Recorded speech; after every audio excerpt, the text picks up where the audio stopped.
आता कसं आहे बघायला गेलं तर आज कुठल्या कुठल्या गटाबरोबर कुठला पक्ष आहे हे समजणं आधी अवघड आहे. आत्ताच का नेते बाहेर पडतेत, मग कोण मिसळ पे चर्चा करतेत, कोण रंकाळ्यावरती जाऊन चर्चा करतेत, मग नागरिकांची ग्राउंडवरती समस्या असू दे किंवा रस्त्याची समस्या असते, ही निवडणूक येत असतानाच तुम्हाला का लक्षात येते की तुम्ही आत्ताच रोडचं काम करायला आता पण 4 वर्ष मी करतोय. लोकांच्या कमरे मोडलेत, पाठी मोडल्या, लोकांचे गुडघे मोडलेत, किती लोक अपंग झाले त्याच्यामुळे तुम्हाला काही लक्षात आलं नाही आणि तुम्हाला आता लक्षात आलं काय निवडणूक आल्यानंतर.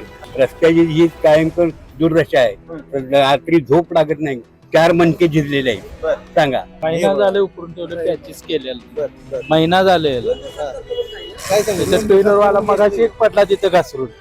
आता हे ताजं उदाहरण आहे बघा. आम्हाला संकष्टीच्या आदल्या दिवशी सांगितलेलं आहे जरा संकष्ट आहे, उद्या अंगारकी संकष्ट आहे, जरा व्यवस्थित करून द्या, पण नाही केलं. स्थानिक नेते पण तेवढे स्ट्रॉंग आहेत. त्यांचा तसा मुंबईच्या किंवा दिल्लीच्या दरबारी त्यांचा तसा वचक आहे, तरी सुद्धा का नाही होत मग या गोष्टी. कुणी एखादी स्कीम आणली तर त्याचं सगळ्यांनी स्वागत करायला पाहिजे आणि सगळ्यांनी त्याला प्रोत्साहन द्यायला पाहिजे, जेणेकरून कोल्हापूरचा विकास व्हायला पाहिजे. ही गोष्ट फक्त या सिटीपुरती नाही. आज आपण दुसऱ्या सिटीमध्ये गेलो तर तिथं अलायन्स काही वेगळंच आहे. जसं बेळगावच आता घ्या, बेळगाव मध्ये किती भारी इन्फ्रास्ट्रक्चर आहे, पब्लिक ट्रान्सपोर्ट तिथे इझिली आहेत, रोड्स तिथं आहेत अवेलेबल. हे आपल्या इकडे का नाही होत? ते करायची काय गरज नाही. हे रस्ते कायम असे राहायला पाहिजे. कोल्हापुरात जर तुम्ही बघितलं तर रहदारी एक मोठा प्रश्न आहे. टुरिस्ट लोक बाहेरचे येतात, टुरिस्ट लोक बाहेरचे आल्यानंतर एवढी ट्रॅफिक आणि हे वाढलेलं असते तर कोल्हापूरची लोक हैराण होऊन जातात. त्यानुसार आता तुम्ही बघितलं तर पार्किंगची व्यवस्था असेल किंवा बाकी सगळ्या व्यवस्था हे त्यांना करून देणं गरजेचं आहे. तर साहेबांनी जे काल जाहीर केलेलं आहे त्यातनं बऱ्याचशा प्रगती होईल असे आमच्या अपेक्षा आहे. कोल्हापूर जिल्ह्यातील सुझुकीची एकमेव डीलरशिप म्हणजे मोहिते सुझुकी. 16 वर्षांच्या प्रदीर्घ अनुभवासोबत तुम्हाला इथे मिळेल सेल्स, सर्व्हिसेस आणि स्पेअर्स एकाच छताखाली.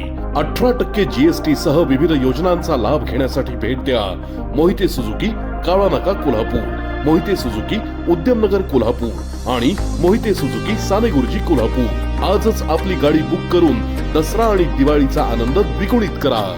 दर्शको नमस्कार. आगामी महानगरपालिका निवडणूक, त्या महानगरपालिका निवडणुकीच्या पार्श्वभूमीवरती आपले सुरू असलेले चर्चासत्र आणि त्या चर्चासत्रांतर्गत आता आपण आलेलो आहे पिती गणपती चौकामध्ये. या चौकामध्ये असलेले जे काही नागरिक आहेत, आता येथे या ठिकाणी बघितलं तर चहा घेण्यासाठी ही मित्रमंडळी एकत्र आली होती आणि त्यांच्यासोबत आपण आता चर्चा करणार आहे कशा पद्धतीनं कोल्हापूरची ही महानगरपालिका निवडणुकीचे असणारे मुद्दे, त्या मुद्द्यांच्या अंतर्गत होणारं राजकारण आणि त्या राजकारणापलीकडची एकूण एक स्टोरी जी काय ते आपण त्यांच्याकडून जाणून घेणार आहे. साहेब नमस्कार. नमस्कार. आपलं नाव कसं? विक्रांत पाटील. काय सांगाल ओव्हरऑल आता जे कोल्हापूरमध्ये महानगरपालिकेच्या निवडणुकीच्या पार्श्वभूमीवरती सुरू असलेले जे चर्चासत्र आहे, या चर्चासत्राअंतर्गत डेव्हलपमेंट वरती कुठे चर्चा होताना आपल्याला दिसते का?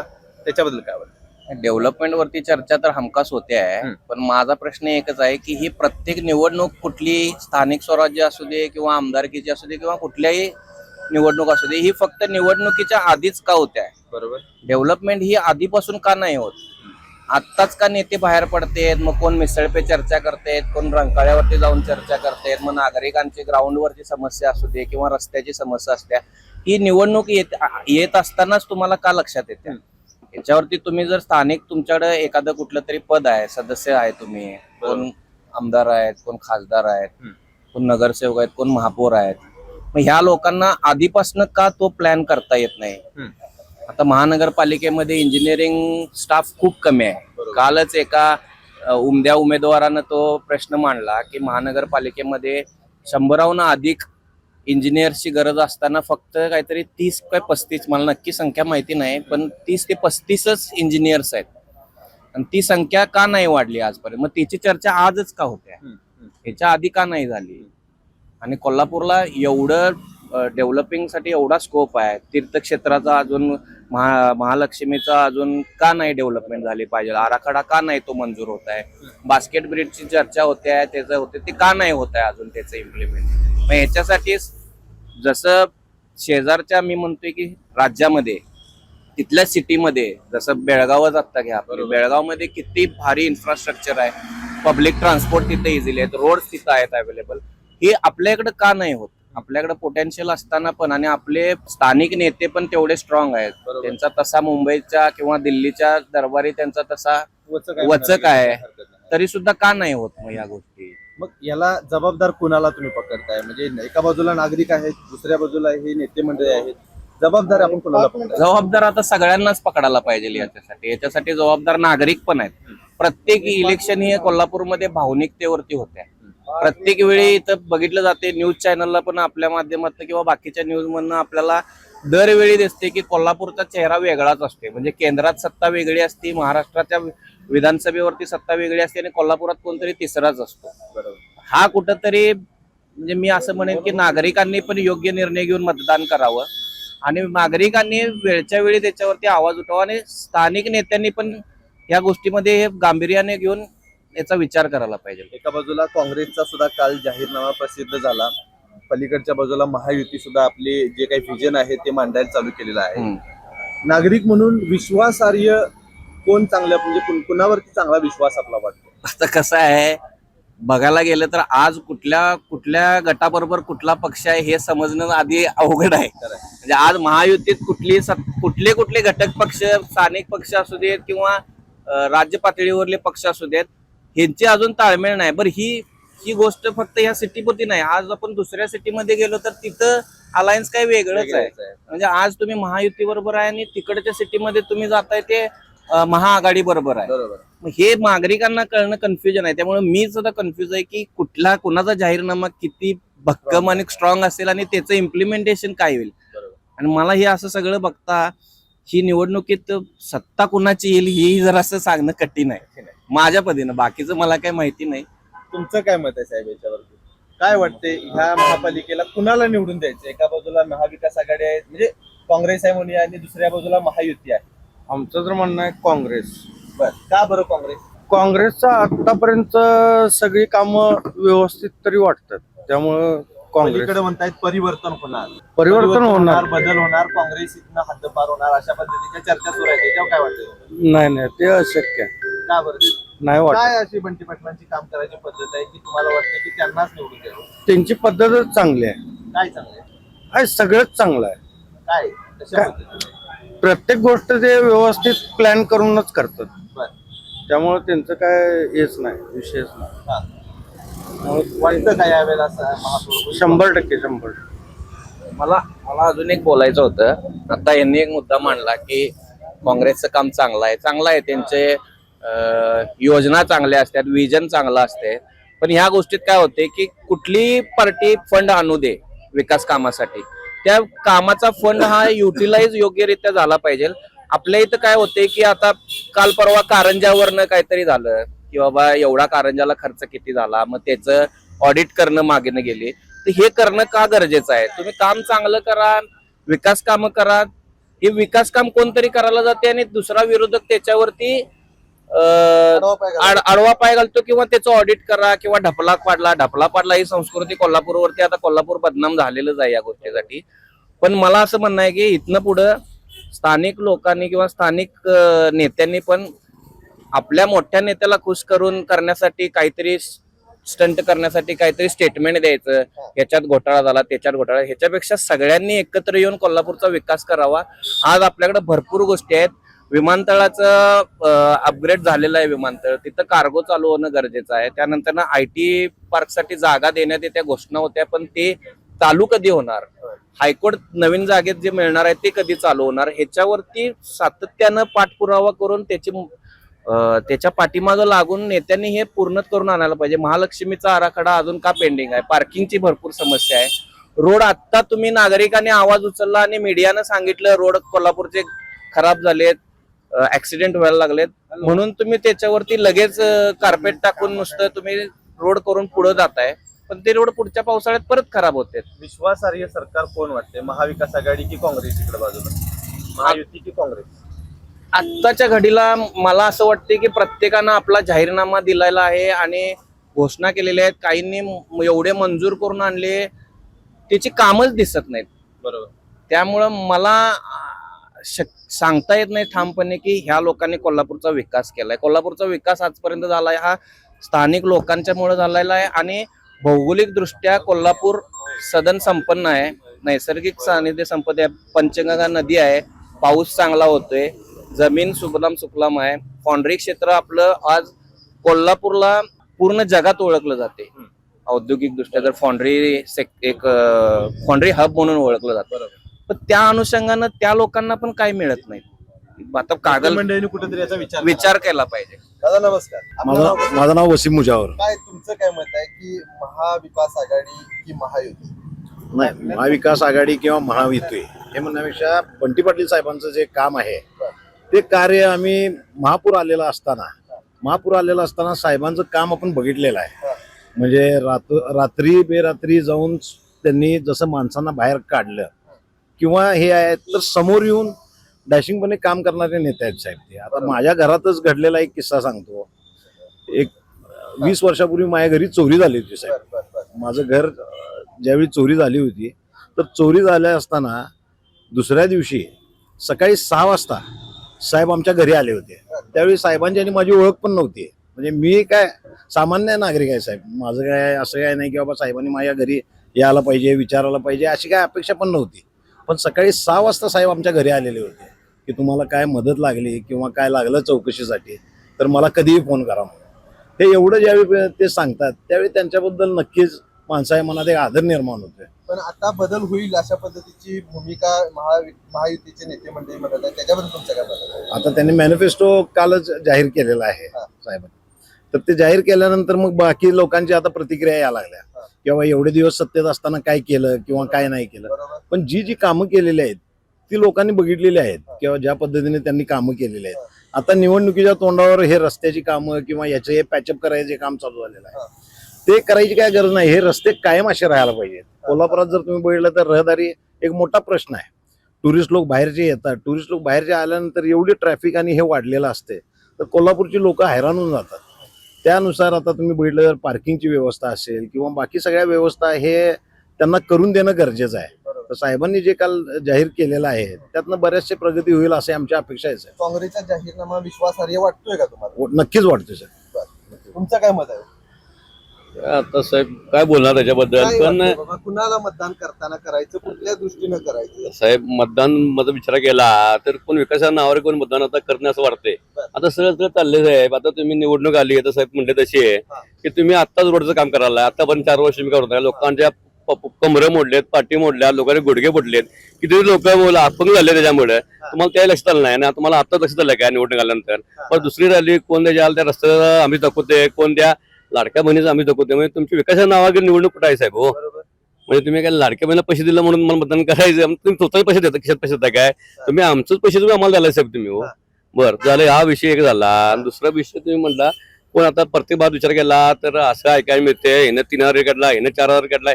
तुमचं काय पैशाचं राजकारण चाललंय साहेब. हो तुम्ही तुमचं काय मुद्दे कुठे आहे तुमच्याकडे? काय तुम्ही विकास केला म्हणून तुम्हाला मतं द्यायची, तुम्ही काय करणार? तुमच्याकडे अजेंडा आहे काहीतरी बाबा भागाचा विकास होईल? काहीच नाही साहेब. हो नुसतं 3000 तुमचा रेट काढला, हिनं 4000 काढला, हिनं 5000 रेट काढलाय. काय नेमकं चाललंय काय साहेब? हे म्हणजे तुम्हाला विकत द्यायची काय? लोक पण साहेब पैसे घेऊन मतदान करतात, त्याच्यावर तुमचं काय मत आहे? आता काय म्हणजे लोकांबद्दल कुणाला काय बोलणार साहेब? हो आता एक सोडक्यात म्हणतं का नाही, पैसा कुणाला नको आहे साहेब. पण हा अशा पद्धतीने नको घ्यायला पाहिजे असं आमचं म्हणणार आहे साहेब. मला त्यामुळे आता काय बाकी जास्त काय बोलू शकत नाही साहेब. आता कसं आहे माहिती काय, चांगला विकास म्हटलं तर ऍक्च्युली आतापर्यंत जर अनुभव घेतला तर तसा विकास कोणी केलेलाच नाही. हा केलाय, फक्त तो असा विभागला गेला आपल्या आपल्या भागात किंवा आपल्या आपल्या गावात झालाय. त्यामुळे आता सुद्धा मतदान केलं होणार, मिक्स होणार. मिक्स कुणाची सत्ता आली तर ही महापालिका चांगली तसं आता फिक्स काहीच सांगता येणार नाही. कारण का मतदार हे आता पूर्ण शहाणे आहे. बरोबर. त्यामुळे ते पूर्ण विचार करूनच मतदान करतात. काय वाटतं यंदा पैसे घेऊन मतदान होईल का? पैसे घेऊन असं काय म्हणता येणार नाही. तर जे सुशिक्षित मतदान आहे ते 100% होणारच. 100% सुशिक्षित मतदान जे होणार ते होणार. साहेब तुमचं काय मत आहे? काय वाटतंय ह्या महापालिका निवडणुकीमध्ये सत्ता कुणाच्या हातात द्यायला पाहिजे? सत्ता कोणाच्या बी हातात येऊ दे, कामं व्हायला पाहिजे जनतेची, सगळी रस्त्यावर व्हायला पाहिजे. आम्ही आता रिक्षा फिरवतोय, आम्हाला माहिती आहे काय परिस्थिती आहे रस्त्याची, आमचा हाल काय होते ते आम्हाला माहिती आहे. बरोबर. त्यामुळं आम्ही म्हणतो कोण बी सरकार कुठलं बी येऊ दे महानगरपालिकेत तर त्यांनी रस्त्याची कामं करू दे. झेंडू बाम लावल्याशिवाय झोप लागत नाही. हा काय करायचं? रस्त्याची अवस्था तशी आहे. कुठले बी येऊ दे पॅनेल, काँग्रेसचे येऊ दे किंवा शिवसेना भाजप येऊ दे, तर रस्त्याचा विकास झाला पाहिजे. आरोप प्रत्यारोप सुरू आहेत. हे म्हणतात आम्ही चांगलं काम करणार, ते म्हणतात आम्ही प्रत्येक जण चांगलं असंच काम सांगतो. करणार. आपण काय सांगितलेलं करायचं? काम विश्वास मिळायला कोणावर पाहिजे. ठेवायचा? सांगितलेलं काम मिळायला पाहिजे. नाही, कोण बी असू दे. लोक म्हणून आपण विश्वास कोणावर ठेवायचा? तर तसा विश्वास ठेवायचा, कुणावर ठेवायचा विश्वास? आम्ही म्हणतोय सगळ्यांनी कोण बी येऊ देत, रस्ते होऊ देत, चांगला विकास होऊ दे भागाचा, प्रत्येक सुख सुविधा मिळू द्यात, बरोबर. गटर होऊ दे, कामं होऊ देत. काम कामं होऊ करणाऱ्या देत. माणसाला मतदान. हा. नमस्कार. तुमचं नाव कसं? जयसिंग पाटील राहायला कसबा बोडा. कसबा बावडा. काय वाटतं तुमच्या तिकडे कुणाच वार आहे? आमच्या इकडे बंटी साहेबांचंच आहे की और कोल्हापुरात काय साहेब वातावरण, कुणाला निवडून द्यायचं या महापालिकेला? महापालिकेला काय जो विकास करते विकासावरतीच राहणार होता. बरं. विकासावरतीच राहणार. हे डांबरीकरण वगैरे केलेलं नाही व्यवस्थित. चांगले रस्ते व्हायला पाहिजेत. हा. आता रिक्षावाल्यांची अवस्था अशी झालेली आहे, कंबरडच मोडते संध्याकाळी ते तिची अवस्था फारच हे होत्या. त्यामुळं सगळे रस्ते व्हायला पाहिजेत, सगळ्या सुखसोयी व्हायला पाहिजेत. 2 वेळा बंद केले. रस्त्यासाठी 2 वेळा बंद केलं, त्यावर काय हिने हेच केलेलं नाही. स्वतः बंद म्हणजे इथं महापालिकेला कुणाची सत्ता आली तर हे चांगलं होईल असं तुमचं मत आहे? काय आता ते आश्वासन देतात, कोण करत नाहीत, काय नाही. माझं मत तरी म्हणजे आय काँग्रेस आल्यानंतर होईल असं का माझं वाटतं. काँग्रेस? आय काँग्रेस का काँग्रेस? कारण तिने आश्वासन पण हे जाहीरनामा चांगला आहे आणि हे दिलेला आहे म्हणून. मी म्हणते की 15 वर्ष झालं मग काँग्रेसनं कुठं काय केलंय असं म्हणतात. ते म्हणतात असेच. आता प्रत्येक जण आता त्याने पण केलंच नाही ना. त्याने आता वरती सत्ता कोणाची आहे आमच्याकडे एकदा देऊन बघा की मग दाखवतो असं म्हणतात. असं म्हणतात सगळेच. हा. एकदा देऊन बघतात, एकदा हेच होते, नंतर हे करत नाही. महिना झालं उकरून ठेवलं. काय म्हणला? महिना झाले उकरून ठेवलं, पॅचेस केलेलं. बर बर. महिना झाले. काय सांगितलं? स्पिनरवाला मगाशी एक पडला तिथं घसरून. बर. त्याच्यावर करायला पाहिजे त्या टायमाला. हा, हा. त्या टायमाला अधिकाऱ्यांचं जातीनिशी लक्ष घालत नाहीत कधी. अहो या अधिकाऱ्यांच्या वरती वचक ठेवणारा कोणतरी नेता आयुक्त आहे ना, आयुक्ताने पण त्याला प्रशासकाने कामं प्रशासकां केली नाही कामं. केलीत की. हे असंच की आता हे ताजं उदाहरण आहे बघा. आम्हाला संकष्टीच्या आदल्या दिवशी सांगितलेलं आहे, जरा संकष्ट आहे उद्या, अंगारकी संकष्ट आहे, जरा व्यवस्थित करून द्या, पण नाही केलं. त्यामुळे रिक्षावाला पूर्ण बरोबर. कोलमडतोयच ना. हा. बरं. आता तुम्हाला काय वाटते, महाविकास आघाडी की महायुती मत कुणाला द्यायची? तसं फिक्स काय होणार नाही, माणूस बघून मतदान होणार. बर. आता लांब कशाला, नियोजन मंडळ, रिक्षावाल्यांचं नियोजन मंडळ हे अस्तित्वात कुणी आणले? महाराष्ट्र शासनाचं आता जे सरकार आहे त्याने आणले. इथून पाठीमागे कितीतरी वर्षे, 40 वर्षे, 50 सुविधा झाल्या. आता अण्णासाहेब पाटील. नमस्कार. तुमचं नाव? चंद्रकांत पाटील. किती वर्ष झालं रिक्षा चालवत? 52 वर्ष झाली. 52 वर्षात पूर्ण कोल्हापूर पिंजून काढलाय. होय. काय वाटतंय, कोल्हापूरचा विकास झालाय का? विकास नाही झालेला. का बरं? काय आता काय समजायचं ते? नेते मंडळी म्हणतात आम्ही हे केलं ते केलं. नाही काही नाही, चुकीचं आहे सगळं. काय मग तुमचं काय मत आहे? कोणी येऊन दे, काही बी येऊन दे, रस्ते विकास कोल्हापूरला झाला पाहिजे. मेन म्हणजे आता कुणाला निवडून द्यायचं मग विकास करेल? कोण बी येऊन दे, खरं हे विकास करून द्यायचा. कोण बी असं म्हणून कसं चालेल? निवडून द्यायला कामाचा माणूस पाहिजे ना. होय, बरोबर आहे. मग कोण काम करायला असं वाटतंय? आता काम करेल ते करतो म्हणतात आणि करत नाहीत. आधी निवडून येणारे. मग सांगा काय झालंय? आता तुम्ही नागरिक आहे, आम्ही होय. नागरिक होय. आहे, करायचं काय? काहीतरी आपल्याला ठरवायला पाहिजे. ठरवायला पाहिजे काय, कामं केली पाहिजे. मेन म्हणजे कामं काही झालेली नाहीत. रस्त्याची ही कायम दुर्दशा आहे. रात्री झोप लागत नाही, 4 मणके झिजलेले आहेत. बर. सांगा जबाबदार कोण याला? जबाबदार कोण? महापालिका की काय, कार्यकर्ते निवडून येणारेच जबाबदार. बरं, एका बाजूला इकडे बंटी पाटील आहेत, तिकडे महायुती म्हणून सगळे नेते आहेत. होय. तुमचं मत कुणाला? मत आम्ही तसं काय सांगू शकत नाही. कोण बी येऊन दे, खरं विकास होऊन दे, हे एवढंच पाहिजे. एवढं सांग. हे बघा, आता जरी विचार केला तर माझं मतानं शिवसेना भाजपला मतदान करावं असं माझं मत. का बरं? कारण कामाच्या दृष्टीनं वरती सत्ता त्यांची असल्यामुळं खाली बी सत्ता त्यांची यावी, त्या दृष्टिकोनानं कामं होतील महानगरपालिका असं मला वाटतं. आता आपण बघतोय रस्त्याची कामं काय तशी झालेली नाही आहेत पूर्ण. मग तो एक पर्स्पेक्टिव्ह राहिलाय की आता बाहेरनं जे टुरिझम येते त्यांना पार्किंगची अडचण येते आणि रस्त्याचे वांदे आहेत. म्हणजे आपल्याला आता बघतोय आपण की रस्त्याचे खूप म्हणजे आता राजानापूर जो रस्ता केलेला तो दुसऱ्या दिवशी बाद झाला परत, म्हणजे काय त्याला अर्थच नाही. मग ते कसं झाले, चांगले काम जे करणार आहेत त्यांना बघूनच मतदान केलेलं परफेक्ट राहील. कोण वाटतंय कोल्हापूरचा आश्वासक चेहरा म्हणून कोण वाटतंय? मला तर माझं तर म्हणणं आहे, कारण बंटी पाटलांचं हे आहे माझं. का बरं? कारण त्यांचं कसं आहे, त्यांनी स्वतः येऊन, आता त्यांनी इव्हन परवा दिवशी सुद्धा इथं बागेत वगैरे येऊन गेले, म्हणजे प्रत्यक्ष स्वतः येऊन बघून जातात ते. आणि त्यांचा कसं सहभाग असतोय प्रत्येक गोष्टीत. आणि त्यांच्या इथला एरिया जरी बघितला तो 5 वर्षापूर्वी आणि आता बघितला तर त्याच्यात बराच फरक जाणवतोय. आता सध्या तर ऋतुराज पाटलांचीच आहे, म्हणजे त्यांचे समर्थक बऱ्यापैकी जास्त आहेत बावड्यातनं वगैरे म्हटलं तर. आम्ही ज्या एरियामध्ये राहतोय डेव्हलपमेंट कोण चांगल्या पद्धतीने ह्या शहराची करू शकते? जाहीरनामा आता प्रसिद्ध व्हायला सुरू झालेली आहेत, प्रत्येक जण आपली आपली मतमंडळ सुरू केलेली आहेत. तुमचं काय मत आहे याच्यावर? जाहीरनामा आता सगळ्यांचाच प्रसिद्ध झालाय, सगळं खरं आहे. आम्हाला कोणीही निवडून येऊ दे त्याचा काही प्रॉब्लेम नाही. एकमेकाचे पाय ओढता कमी का हे नाही, उपयोगाच काय नाही आहे. कुणी एखादी स्कीम आणली तर त्याचं सगळ्यांनी स्वागत करायला पाहिजे आणि सगळ्यांनी त्याला प्रोत्साहन द्यायला पाहिजे, जेणेकरून कोल्हापूरचा विकास व्हायला पाहिजे. उदाहरणार्थ जर बोलायचं झालं तर कुठलीही स्कीम असू दे, म्हणजे आता नवीन कुठलीही स्कीम असू दे, बास्केट ब्रिज असू दे, पाण्याशी संबंधित असू दे, नंतर आपल्या आता जो ट्रॅफिक जाम होतंय, जे आता मार्केट यार्ड टू शिवाजी पूल त्यांचं जे हे चाललंय ओव्हरब्रिज करायचा, त्याचं एक नियोजन आहे. त्या संदर्भात रेल्वे स्टेशनच्या संदर्भात अजून बरेच उद्यानं आहेत सगळी आपली, की जे अजूनही फार म्हणजे फारच बोलण्याच्या पलीकडचे आहे. बरोबर, की त्यांची डेव्हलपमेंट व्हायला पाहिजे प्रॉपर. एका बाजूला आपण साहेब म्हणतोय की कोल्हापुरातले नेते मंडळींचे आपण एका बाजूला उदाहरण देतोय की हे नेते असे बोलले, ते नेते तसे बोलले. मात्र राजकीय दृष्ट्या आपण कोल्हापूर खूप पुढे गेलेलो आहे, पण डेव्हलपमेंट म्हणून, प्रगती म्हणून तेवढं पुढे गेलोय का? नाही. तर जबाबदार कोण मग याला? जबाबदार म्हणजे आता आपले राजकीय नेते सगळे ह्याच्यातले असू देत, सत्तेतले असू देत, सत्तेबाहेरचे असू देत. कारण जे मागच्या सत्तेत होते, जे त्याच्या वेळेस ते सत्तेत नव्हते, आता जे सत्तेत आहेत, जे सत्तेत नाही आहेत, सगळे राजकीय नेते त्यामध्ये आले.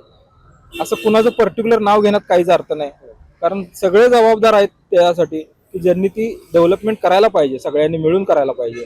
उद्याच्या या निवडणुकीत कुणाला यश आलं तर तो चांगल्या पद्धतीने ही महापालिका चालवू शकते असं तुम्हाला वाटतं? ते सांगू शकत नाही.